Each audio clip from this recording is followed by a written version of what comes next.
ranking the potential successors to Gareth Southgate alongside some wildcard options that we've put forward. Let's go through the tiers. So we're going to go perfect fit, in the running. Now, expect in the running to be the tier of choice for the guys that we like, because we will then decide on our number one. Not now. Feels wrong. And terrible idea. Just absolutely not. No, never. The first name that we're going to get into is Mauricio Pochettino. Now, one thing that I think is positive about Pochettino that actually kind of like clicked in my head a bit with Gareth Southgate is it is such a stick to beat him with, the sort of his club career, which ended, I think, when he was about... Well, he got the Middlesbrough job when he's 35. Is any manager as good as they were when they were 35? Like, absolutely not. But one thing I do like about someone like Pochettino, this sort of, not bullying, but this sort of snobbery towards Gareth Southgate. You can't do it with Pochettino? No, you can't. I love Pochettino. I think even last year at Chelsea, where a lot of Chelsea fans were just growing frustrated with the way the project was just meandering. They wanted an instant improvement. They thought they should be doing better than sixth. I actually thought where they finished was not a bad return, given how poor the previous year had been, given the fact they'd been through, 3 managers in that season, given the fact they had, 30 players on their books the previous summer. I didn't think it was a bad season. And I could see Pochettino really developing England's talent. He has a way with the media where he just makes you feel like his mate. And yeah, he's very charming. Very charming. And the way that the Chelsea players reacted when he left as well, often they put out an Instagram post or an Instagram story, but the depth of feeling that was there in particular, I think showed how popular he was. I thought it was a really strange decision from Chelsea. He's available. And I think he's an upgrade on Southgate, and I like Southgate. Perfect fit, in the running, not now, feels wrong, terrible idea. I think, look, if you can get Pochettino, that is I think he's in the running. He'd be in my running. Yeah. I'm going to copy, I'm going to paste, and Pochettino is in the running. He's there. Graham Potter. Here's a really shallow point, but could be, pertinent. Does Graham Potter look too much like Gareth Southgate? And is his name in a similar level of being boring? I think people will say it, definitely on the boring factor, and maybe on the... there will be, because aesthetically, they do actually look kind of similar. Yeah. Will people be whereas Pochettino's the glamour. He's just got a bit, it's a different look. I know that sounds ridiculous, but it popped into my mind, so it's probably a bit of a thing. I think he's a good manager. I think he has had a weird time. He sort of took the jump, and I thought he would get eaten alive. He did get eaten alive. Has he been out of the game a little bit too long? When was it? Silly. I think when was he sort of fired? February of the season before last? That or so, is straight into a very hot situation. In terms of the pressure. There's the England job and there's the Man United job. I don't think it gets any harder than those two in terms of the pressure that's going to be on you. And at Chelsea, that would be my concern with him. There was also reports that he struggled with the media and the amount of interest in Chelsea at that time, which was probably inevitable because they probably have been the hottest topic in Europe, in English football, at least for the last couple of seasons, at least compared to how well they've been doing on the pitch. They take up a lot of airwaves. And I feel like he didn't necessarily love the intrusive nature of the press, which is only going to be ramped up for England and in bursts as well, which I think is even more intense for England managers. No one really thinks about England outside of international tournaments, and then outside of tournaments, outside of international breaks, and then everyone is full throttle criticising your every move, every decision. It's just intense. And pick the bones of it. Yeah. And October, those breaks, people hate them. So where would you put him? Terrible idea, feels wrong, not now, in the running, perfect fit. I think for him personally, I'd probably go with not now. I feel like he maybe needs a rebuild job. But I don't mind him being in the running. I'm okay with him being in the running as well. Let's pop him in there. Let's go. I think he is. In the running. Okay, here we go. As I said, I alluded to earlier, Roberto Mancini. Roberto Mancini is currently in charge of the Saudi national team. Him leaving to join the Saudi national team actually caused a lot of a stir in Italy because it meant that he walked out on Italy, of course. And any Italian will tell you that you simply don't do that to Italy. But if it's a winner England want, it does make sense to a point, especially with that recent Euros win under his belt. However, his current salary with Saudi Arabia is £21 million. And Southgate, who I think is the best paid at the Euros, is on £4.2 million a year. So a bit of a pay cut. In a sort of fantasy land, I don't see this happening. But in a fantasy land, could it work? Big question. He's had such an interesting career, Roberto Mancini. Like, his stock has been really low at different points. I think his spell at Man City was pretty impressive, but there were sort of whispers at the time that Mixed reviews, quite into himself maybe. I mean, he's a good-looking cat. He's a good-looking cat, and he knows it. And he's strolling around Man City, and he's slightly picking fights with people at different times. He was a little bit controversial. His football, maybe for the quality of player he had, could have been better. But then maybe we've kind of been spoilt by Pep at City as well. It was a different era. I thought, it was very hot and cold, his spell at Italy. Didn't qualify for 2 World Cups, but won the Euros. They performed well in that Euros, but I think Spain were probably the outstanding side. They were lucky to get through that semi-final. That doesn't get spoken about enough. I think Spain were all over him in that, and they obviously get to the penalties, and they get the job done. I mean, they were great in the tournament and fun to watch as well.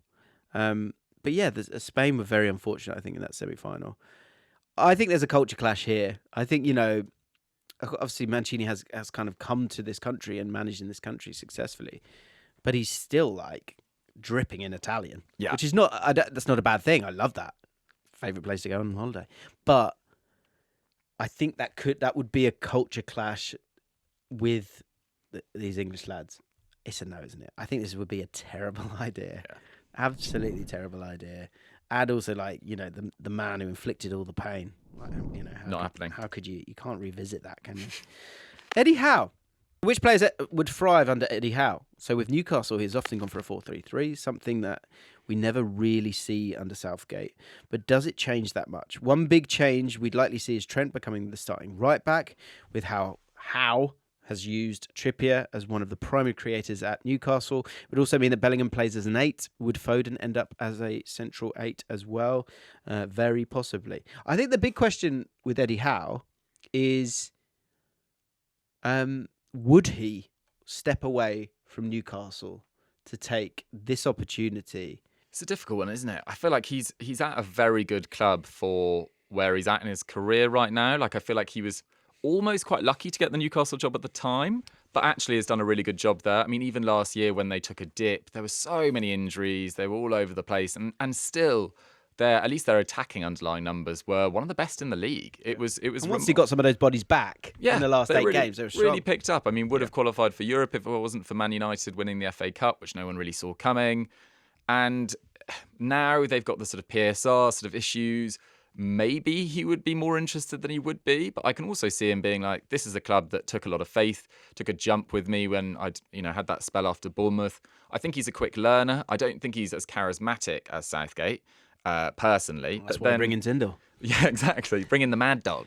Tyndall for England would be the selfies would be off the chain, and it would be great to see. It would be great to see Jason Tyndall in the mix. But no, I think Eddie Howe's in a good position at Newcastle. He would be a phenomenal choice, and I think they have to shoot their shot with him when we've got, the riches that we've got in terms of attacking players in particular.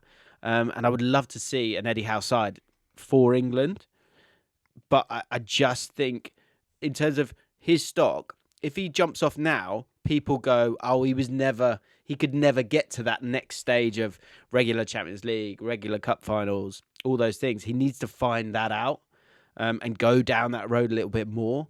And so I think the smart decision for him would be to say no. And if he, say it kind of does peter out due to PSR or whatever it may be, I think he still gets the job. Yeah, he'll be in the running, won't he? Yeah, I mean, he will be in the running. Do you want him in the running or not? No, sorry. What I meant was for even the next appointment, he'll be in the running. Right. You've got to be careful with your phrases here. Sorry. Make sure they're not similar to Tiz. So I'm going to go not now. You happy with that? You okay with that? Happy with that. Good. This is lovely. Right. Okay. How does this sound, guys? Listen up. A young progressive manager plays attacking and fearless football. He's got a proven track record of winning trophies at international level. Sound good? He's a manager that England could easily attain. And he would also help the young players integrate into the first team, thus protecting the future. Lee Carsley. It's Lee Carsley, guys. Name drop. Yeah. He played 4-4-2 at the Under-21 Euros last summer, was very successful, of course, with it. Angel Gomez and Curtis Jones as a double pivot with Morgan Gibbs-White and Anthony Gordon as split strikers. Meanwhile, James Garner was a right back in an inverted role. But since this, he's moved to an even more attacking 4-3-3 with wide wingers, attacking fullbacks, and 2 8s. And they are, honestly, if you get a chance to watch England under 21s, it's great fun. 7 European Championship qualifying matches. They've won 6, and they've got a total goal difference of plus 27, which is ridiculous. Lee Carsley, thoughts? Can see England going for him. Yeah. It's very Southgatey. But having said that, Steve Cooper won the Under-17 World Cup, was it? Way back when? Yeah. And probably won't be linked with the England job anytime soon. Obviously, just gone to Leicester. But does performing at that level mean you're ready for international football? It worked with Southgate, but Southgate was also on an interim basis when he was appointed because of the Sam Allardyce sort of debacle. And if we hadn't have played so well in our first few games under Southgate, you probably wouldn't have got the job. But has that proven that we shouldn't be so obsessed with what have you done at your club level? What have you done? So, I mean, his work, his CV at England under 21 is pretty close to perfect, really. And does he deserve a shot? He knows a lot of the players. He'll know a lot of the next generation of players coming through in the next 3-4 years. We've got so much young talent in this England squad at the moment. I'm not totally against it. It's funny, isn't it? Because I think you think Lee Carsley, you think of the player, don't you? Who was sort of like, bit of a bulldog. Who did he play with? Who's the other centre midfielder? Everton. Gravesen. And yeah, and yet he's so progressive. It feels very, it's kind of like the Southgate model. And you go, because that's the thing. If you've got to deal with the different landscapes of club and country and what it looks like and what is experience and what is capability and what is a CV that's good enough. We've seen that with the Netherlands. Like often those players they'll come in and be assistant manager for a bit and then they kind of go and get the job. There'll be a lot of managers that you sort of haven't done too much elsewhere, but they go and get the job. I think he's in the running. In the running. It's got to be in there. You were warned. Pep Guardiola. Some big names coming up. This is huge. Big names. So this is interesting. The Catalonian independence movement will lead to Guardiola taking over at England. Believe it or not, Pep is actually the 5th favourite to take over at England, with some bookmakers even having him at 5-1 to be the next boss. So when you think about it, where is Pep actually going to be going next? Everyone seems quite confident that he is leaving Man City at the end of next season. He's flirted with the idea of international management in the past. I think it was Brazil he was flirting with more than anything, but likely wouldn't take the Spain job as a proud Catalan. Although, of course, he did play for Spain. So, mixed messages there. So, where could he actually go if he wanted to manage internationally? Catalonia's patron saint is also St. George, by the way. Wow. Just let that sink in. Pep. Obviously. I mean, that would be nice. Oh, I mean, it'd be dreamy, but I just don't see it coming, particularly at this moment. He's not going to be available to take over England, in mid-July. I think he'll take a break. This is maybe a dream one for 3-4 years down the line after Eddie Howe's had his fun time and we're pressed to oblivion. Yeah, I think it feels wrong is the tier that I think it will probably fit. I mean, not now would be great. I don't think it's a terrible idea, for sure. But I think the thing... Why on earth would he take it? No. Why on earth? He would join a job and probably get the best reception ever any appointment ever had. People would go ballistic if Pep was appointed England manager. My word, yeah. It would be, parties on the streets all over again. It'd be Beatlemania, but it's just not happening right now. Obviously, there would be fanfare for him. This would be different. There would be an element of fanfare, and it would bring maybe some, the Scouse Not English Brigade. It would bring them back, possibly. Jurgen Klopp. It seems harsh, but he does have more to prove than Pep at club level. And I don't actually see him going to international management next. I think he could well take a year out. And then his future, a little ripple effect in there, is quite tied to former Liverpool legend Xabi Alonso. If he doesn't go to Real Madrid, Jurgen Klopp to me has always felt like a Real Madrid manager. For some reason, it works perfectly in my head. And if Xabi doesn't go there, if he goes to Bayern or if he goes to Liverpool, Klopp kind of is the second choice for Bayern. He's the second choice for Real Madrid. I feel like he needs, in a strange way, I love Jurgen Klopp. I think he one of the best managers in Premier League history. Has changed English football beyond all belief. But he kind of needs more trophies under his belt in some ways be in that stat padding, to be in that top ever echelon of greatest ever manager. He's quite a principled guy. I wonder how patriotic he is. And the England-Germany thing is pretty outdated, but from a basic football rivalry, they've knocked us out a few times. We've knocked them out a couple of times as well. So from that point, there is a rivalry there. So I wonder if that will kind of keep him away from it as well. Feels wrong, I think. I think it's a similar one there. Again, I think he would do really well. I think he would. I actually somehow feel like he'd do better than, dare I say it, Pep. Less stylistic change needed, probably. Less stylistic, yeah. Very different, aren't they? Very different. Kieran McKenna. He's done very, very well. He can play in different ways. It feels too early. I rate him. And I guess if you're comparing him and Lee Carsley, and we're making club football management, a bigger thing than international, that kind of puts him in the running. Yeah. I think it does put him in the running. The thing with Kieran McKenna is I think he's made quite intelligent decisions this summer about not jumping at the first opportunity that comes your way. I mean, look, as I said earlier, unless you're in the room, you don't know how close he was to the Chelsea job. You don't know whether he actually showed any interest in the Man United job before they stuck with Ten Hag. But he clearly thinks that Ipswich is the place for him, at least for this year. And I think that is a good decision. I think the potential upside of Ipswich are going to struggle to survive, but even, you look at the way Rob Edwards at points, his stock at Luton, for example, I think they had a pretty solid season given where people expected them to be. McKenna has a solid season with Ipswich. Top jobs become available, but I just don't think he's necessarily the one for England right now. And I'd rather Lee Carsley because he has that experience in the setup. So Bobby Robson, Sir Alf Ramsey, Kieran McKenna, all Ipswich. This is true. I agree with you. I think certainly not now. Certainly not this summer. He's just signed a new deal.